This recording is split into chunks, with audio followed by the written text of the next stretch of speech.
사랑은 신앙을 결정짓는다라는 제목으로 말씀을 나누겠습니다.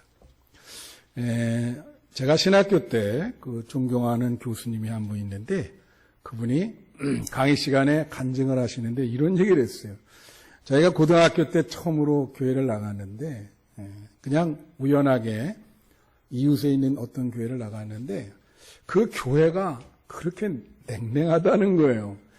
자기가 학생이지만 비록 처음 갔는데 아무도 아는 척도 안 하고 그렇게 그냥 혼자 그렇게 외롭게 이렇게 다녔는데 그러다가 아무래도 안 되겠다. 그래서 교회를 다른 데로 이렇게 옮겼답니다. 그랬는데 그 교회에서는 얼마나 그렇게 사랑으로 맞아주고 관심을 갖고 이렇게 해주는지 자기가 그래서 평생을 그 교회를 다녔는데 자기가 신앙을 갖게 된 동기가 뭐냐?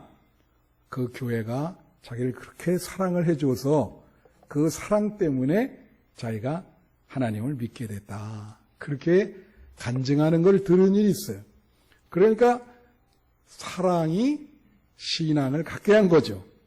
그래서 오늘 제목이 사랑이 신앙을 결정짓는다. 이제 그런 내용인데요. 오늘 본문의 그 고린도전서 13장은 너무나 유명한 장이에요. 여러분 만약에 교회 다니면서 오늘 고린도전서 13장을 모른다 그러면 야, 이분을 크리스찬이라 그래야 되나 그런 의문점이 생기는 장이죠. 이 성경에 아주 좀 중요한 장이 있는데 뭐 다 중요하지만 예를 들면 히브리서 11장은 주로 믿음에 관해서 나오기 때문에 우리가 믿음장이라 고린도전서 13장은 주로 사랑에 대해서 설명을 하기 때문에 사랑장이다. 그래요. 요 정도는 아셔야지. 그죠? 예. 그렇게 얘기를 한다고요. 그런데 여러분이 고린도전서 13장을 우리가 사랑장이라 그러는데 왜 이걸 이 고린도전서 13장이 사랑에 대해서만 서술하고 있는지 그 이유를 아십니까? 여러분이 성경은요. 배경을 알아야 돼요. 안 그러면 너무 문자주의에 되기 때문에 어떤 그 뒤에 있는 배경을 알아야 그 성경 구절이 이해가 됩니다. 왜 사도 바울이 고린도전서 13장은 사랑에 대한 이야기만 했을까? 그 이유는 고린도 전후서라고 하는 것은 고린도 교회에 보낸 사도 바울의 편지예요. 근데 이 고린도 교회가 문제가 있었어요. 여러분 잘 알 거예요. 뭐냐면 이 고린도 교회는 4가지 파벌이 있어가지고 거기서 싸우는 바람에 기이한 일들이 많이 그 교회에 벌어지게 됩니다. 그 4가지 파가 뭐냐면 바울파, 아볼로파, 게바파, 그리스도파 이렇게 4파예요. 그래서 그거에 대한 해결책을 바울이 제시를 해야 돼서 이렇게 파벌이 있어 서로 싸울 때 바울이 제시한 해결책이 뭐냐면 그게 사랑인 거예요. 그래서 고린도전서 13장을 사랑에 대해서만 쓴 거예요. 아니, 그거에 대한 해결책은 당연히 뭐예요? 서로 사랑하라. 다 같이 서로 사랑하라. 그게 해결책이죠. 뭐 그것밖에 더 있겠습니까? 그 배경으로 고린도전서 13장이 나온 겁니다. 근데 이 13장의 내용을 보면은 정말 이렇게 아름다울 수가 없어요. 사랑에 대해서 아마 역사적으로 그 어떤 글보다도 이 성경에 나오는 이 13장이 정말 사랑을 완벽하게 표현하고 있다. 그렇게 보시면 돼요. 그래서 이제 그 13장인데 13절이야. 그 내용을 보면은 처음에는 사랑의 절대성을 얘기해요. 그게 무슨 내용이냐면 우리가 신앙생활 하는데 사랑이 중요한데 아무리 산을 옮길 만한 믿음이 있어도 사랑이 없으면 소용이 없다는 거예요. 심지어 뭐라고 했냐면 구제하잖아요. 우리가 구제. 우리 교회에서 구제를 해도 사랑이 없으면 소용이 없대. 예. 그러니까 사랑은 절대적인 거예요. 그래서 요한 1서에 보면 뭐라고 얘기하죠? 하나님은 사랑이시라. 하나님은 사랑이시라. 하나님과 사랑이 동격이에요. 그래서 절대적인 거예요. 예. 그런 얘기를 하고 그 다음에는 무슨 얘기를 하냐면 사랑의 특징을 얘기해. 이게 사랑한다 그럴 때 어떤 특징이 나타나느냐. 그래서 거기에 형용사가 몇 개 나오는데 예를 들면 사랑은 온유하고 인내하고 시기하지 않고 예, 교만하지 않고 자랑하지 않고 썩내지 않고 자기의 유익을 굳지 않고 그게 사랑의 특징이야. 예. 여러분 그 하버드대 그 신학부 교수 중에 니콜라스 월더호프라고 하는 분이 있어요.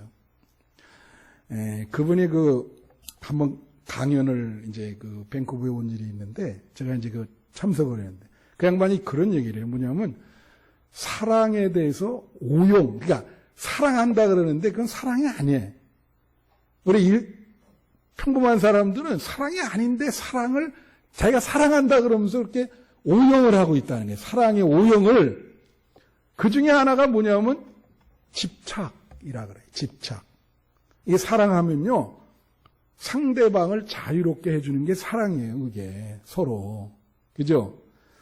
여러분 이게 뭡니까? 집착이?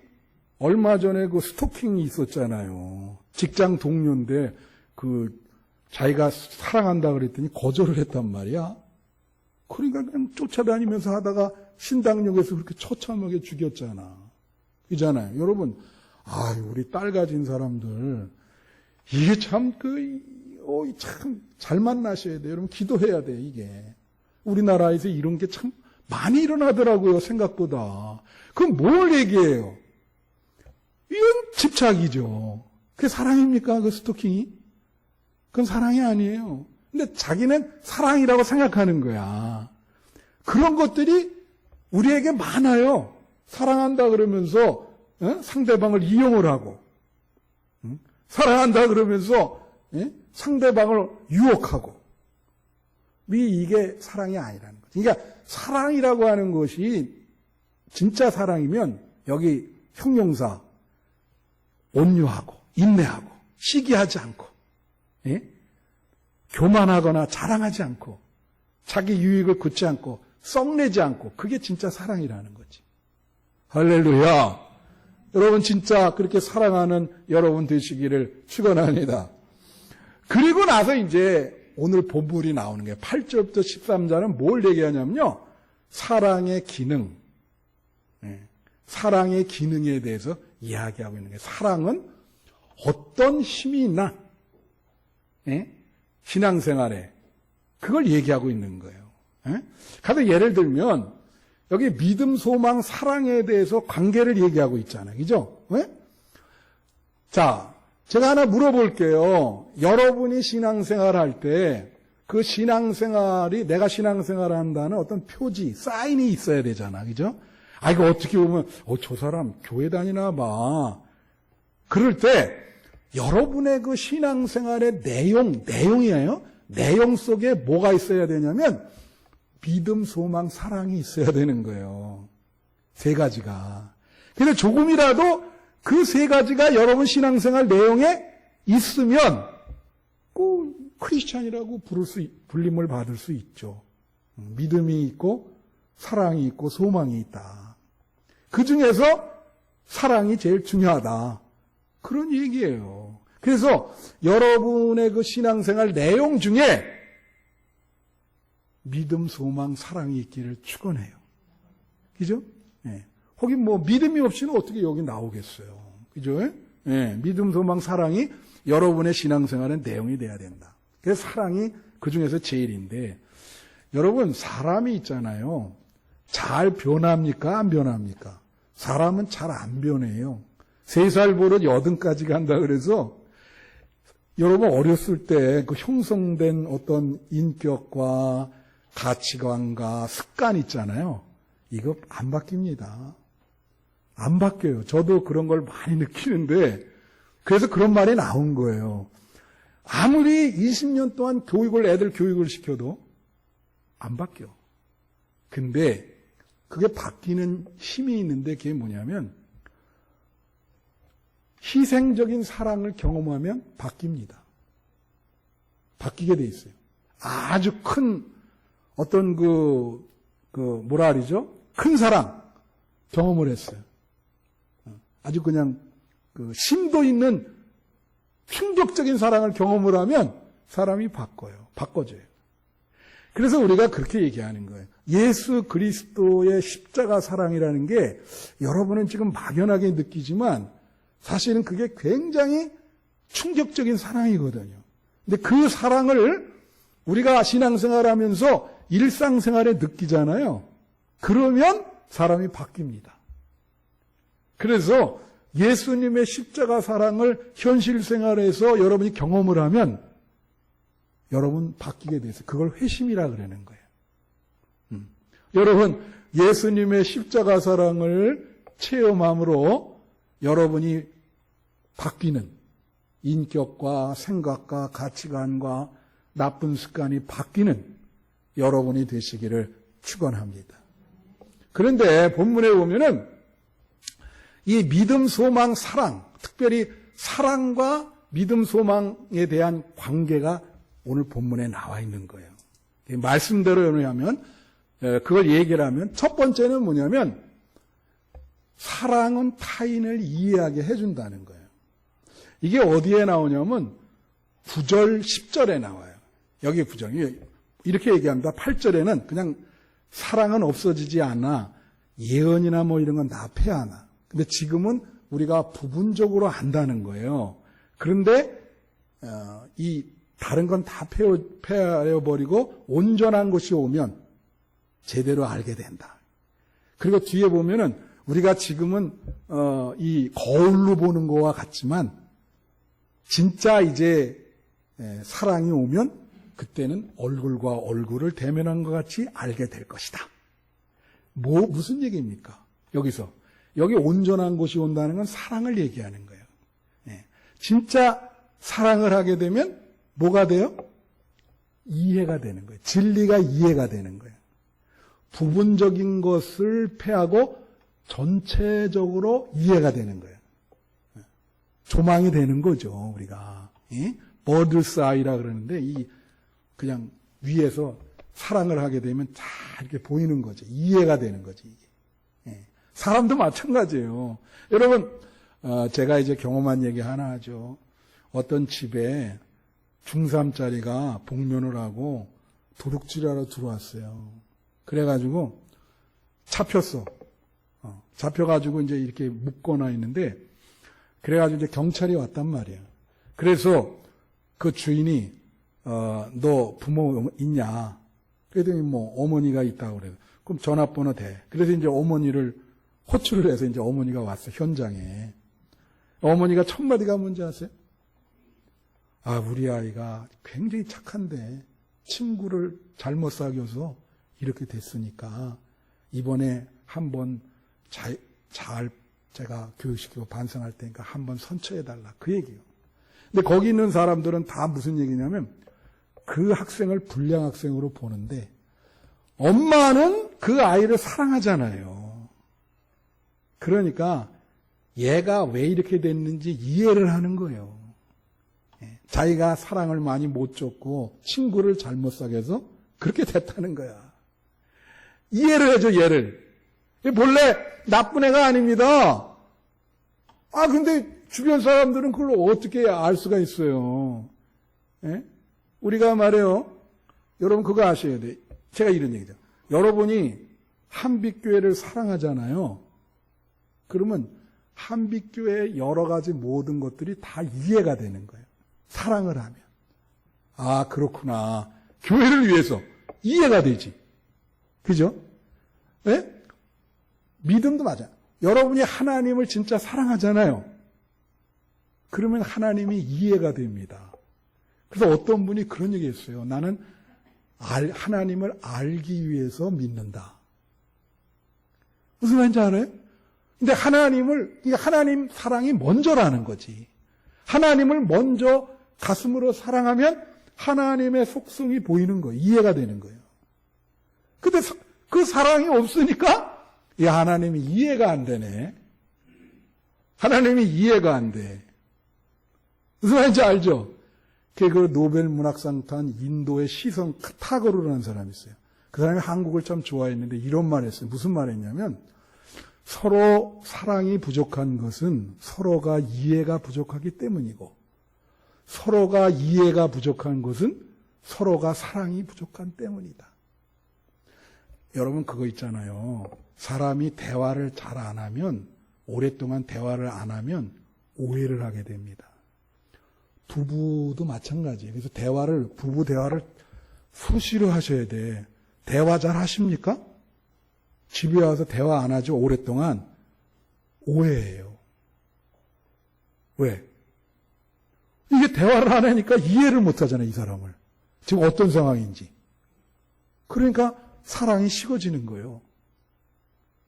예? 그러니까 그런 말 한 거죠. 서로 사랑하면 서로 이해하게 되고 서로 이해하면 서로 사랑하게 된다. 이건 진리예요. 그래서 오늘 본문 말씀이 뭐라 그래요? 예? 부분적으로 아나 온전한 사랑이 오면 부분적인 것은 패하고 다 알게 될 것이다. 할렐루야. 두 번째, 빨리 할게요. 사랑은 믿음을 가능하게 합니다. 오늘 설교 제목과 비슷한 내용이죠. 그래서 이거 오늘 본문에 뭐냐면 이렇게 있어요. 13절에 보면은 믿음, 소망, 사랑은 항상 있는데 그 중에 제일은 뭐예요? 사랑이라. 여러분, 아까도 얘기했지만 사람이요 어떤 것에 대해서 어떤 존재에게 충분한 사랑을 받잖아요. 충분한 사랑. 사람에게도 저 사람이 나에게 충분한 사랑을 주면 어떤 게 생기냐면 나는 그 사람을 믿게 돼요. 이건 동물도 똑같아요. 여러분 반려견 강아지 키워봤죠? 예? 우리 집사님 무이 키우대. 이 반려견 키우면은 주인이 사랑하는 걸 알잖아요. 그러면 그 주인을 믿어서 주인이 자기를 해코지 안 한다는 걸 믿죠? 졸졸 쫓아다니고 그 가는 데마다 그 꼬리 흔들면서 옆에 있잖아. 똑같은 거예요, 사람도. 예? 그래서 이 서로 사랑하면 연애하는 사람도 눈에 콩깍지가 낀다 그러잖아요. 그 사람이 무슨 말을 해도 어떻게 해요? 다 믿어요. 다 믿는다고. 그러니까 여러분, 자, 눈에 콩깍지가 껴서 저 사람을 사랑해서 믿었는데, 근데 막 이상한 일이 벌어졌어. 그러면 그 사람의 사랑에 대해서 의심이 생겨요. 의심이 생길 수 있잖아요. 그럼 뭐가 흔들리냐면 믿음이 흔들리는 거예요. 사랑에 대해서 의심이 생기면 믿음이 흔들립니다. 저거 어떻게 내가 믿을 수 있을까? 예? 여러분, 제가 부전공이 상담, 심리학이에요. 사이콜로지컬 카운슬링인데, 이 병 중에 이런 병이 있어요. 편집증이라고, 파라노이드라고 하는 병이 있는데, 이거는 의심병이야. 이 사람은 모든 것을 의심해요. 예를 들면, 집에 누가 고치러 온다 그러면 혹시 강도가 하니까, 밥 먹으려고 그러는데, 식당 가서 이렇게 했는데, 이거 균이 많지 않을까? 예. 다 의심해. 정도가 아주 심한 거예요. 마누라도 의심하고 다 의심하니 살겠어요? 그 원인이 뭔지 아세요? 그렇게 되는 원인이? 그 원인은 어렸을 때부터 자랄 때 부모에게 충분한 사랑을 못 받은 거예요. 충분하게 정말 풍족하게 사랑을 만끽해야 되는데 그걸 못한 거야. 그러다 보니까 자꾸 대상을 의심하는 거지. 예. 근데 그런 사람이 신앙생활하면 어떻게 돼요?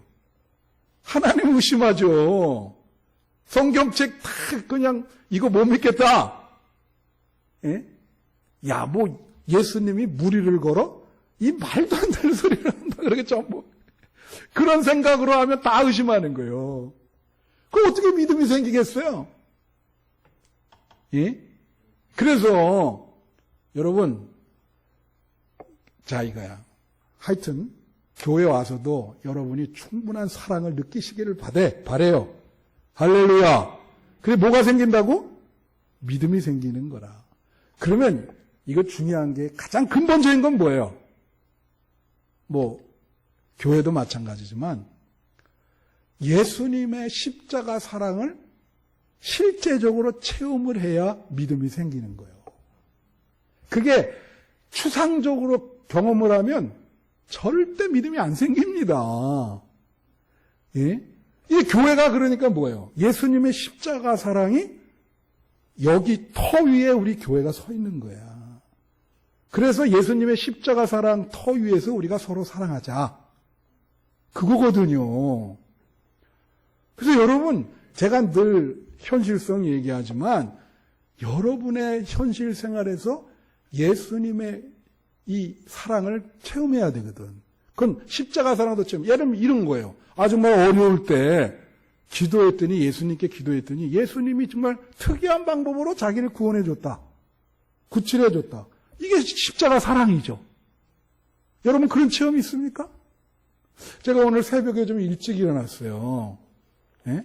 그래가지고 이제 여러 가지 지난날 이제 이거 설교 한번 보고 오면서 지난날 생각하는데 과연 하나님의 사랑이 나한테 실제적으로 나타냈던 그러한 경우의 수가 있었던가? 그걸 생각을 한번 해봤어. 정리를 하면서. 네. 여러 번 있었더라고요. 왜냐하면 인간적으로 내가 거기서 이렇게 생존할 수 있는 경우의 수가 많이 없었는데 그게 생존이 됐거든. 하나님의 은혜죠. 그러지 않아요? 여러분들 한번 생각을 해봐요. 만약에 미국 유학을 가서도 애들이 다 있는데 아무 가진 것도 없고 맨 땅에 헤딩을 했잖아. 응? 아무도 아는 사람도 없는데 가능해요? 하나님의 은혜로 거기서 공부한 거예요. 애들 다 키우고. 할렐루야. 그게 다 하나님의 사랑이죠, 그게. 그 하나님의 사랑 아니면 그게 가능합니까? 여러분에게 그런 게 있어야 돼요. 안 그러면 신앙이 막연하게 되고 추상적이 된다고. 그리고 여기서 이건 그리스도의 십자가 사랑에 근거한 어떤 사랑의 공동체지. 이게 무슨 우리가 그러잖아요. 세속적으로 계모임 같은 거 있잖아. 교회는 그런 데가 아니요. 무슨 동호회라든가, 예? 어디 비즈니스를 위해서 no. 만약에 그렇게 이게 된다면 큰일이죠. 교회는 그거 아니죠. 여기는 정말 예수님의 십자가 사랑 터전 위에서 성령을 받고 서로 사랑하는 그러한 공동체다. 그래서 예수님의 십자가 사랑을 여러분이 충분히 받고 그 받은 사랑을 또 다른 사람에게 충분히 해줘야 되는 거예요. 그래야 믿음의 생성과 교류가 일어나는 거지. 할렐루야. 마지막 세 번째가 있어요. 그게 뭐냐면 사랑이 있어야 소망이 생긴다는 거예요. 그래 여기 보면은 뭐라고 나오냐면 역시 또 13절에 믿음, 소망, 사랑이 항상 있을진데 그중에 제일은 사랑이라. 그러면서 소망과 사랑의 관계를 이야기하고 있어요. 이 마지막 세 번째로 말이에요. 여러분 오래전 얘기인데 한 10여 년 됐을 것 같아요. 우리나라 이제 큰 재벌 중에 하나인데 그 막내딸이 미국 뉴욕에 가서 공부를 해서 유학을. 여러분 혹시 기억날 거예요. 근데 거기서 유학원 아주 평범한 학생을 사귀고 교제를 해서 서로 사랑하게 된 거야. 그런데 이제 사랑을 서로 이제 이렇게 이제 나 서로 사랑하게 됐는데 부모가 반대를 안 해. 그죠? 그러니까 어떻게 해요? 아니, 이 사랑을 해서 미래가 이제 그걸로 살아가려고 하는 소망을 갖고 있었는데, 절대 안 된다 그러니까 소망이 끊긴 거예요. 안 돼. 그래서 어떻게 했어요? 자살했죠. 자살. 이제 재산 상속이 어마어마했을 텐데,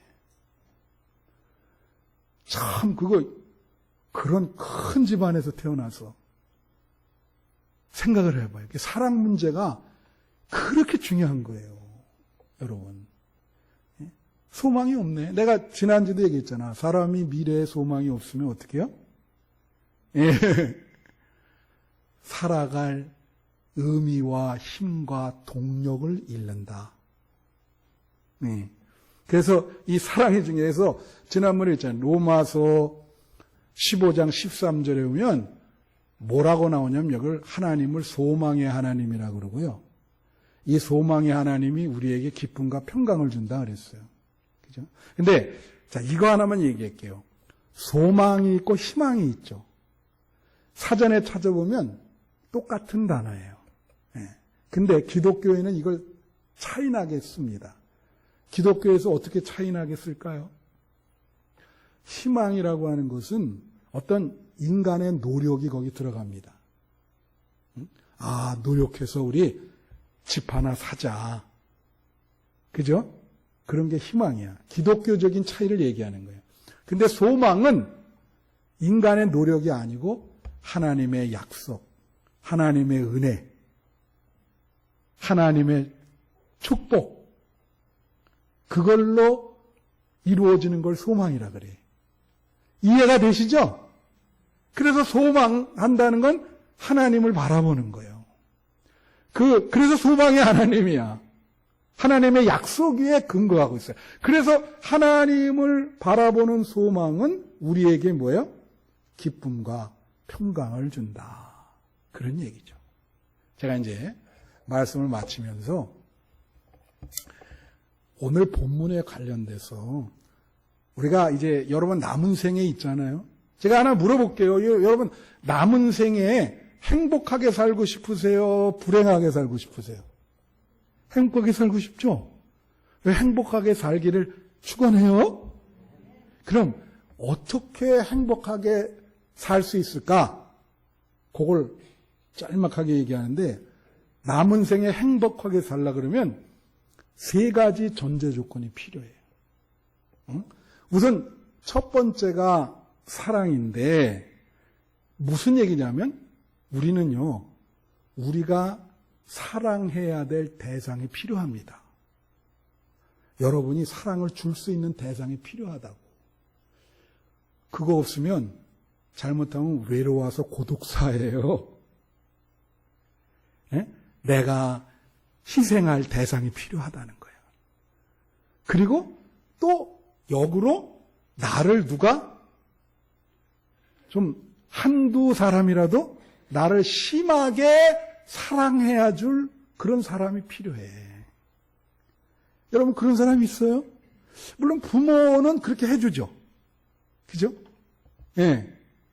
근데 만약에 그런 사람이 없다면 그게 뭐냐면 우리가 신앙을 가지는 이유가 그런 사람이 없는데도 하나님이 우리를 심하게 사랑해 주시니까 그걸 체험을 하니까 그래서 하나님만 붙드는 거지.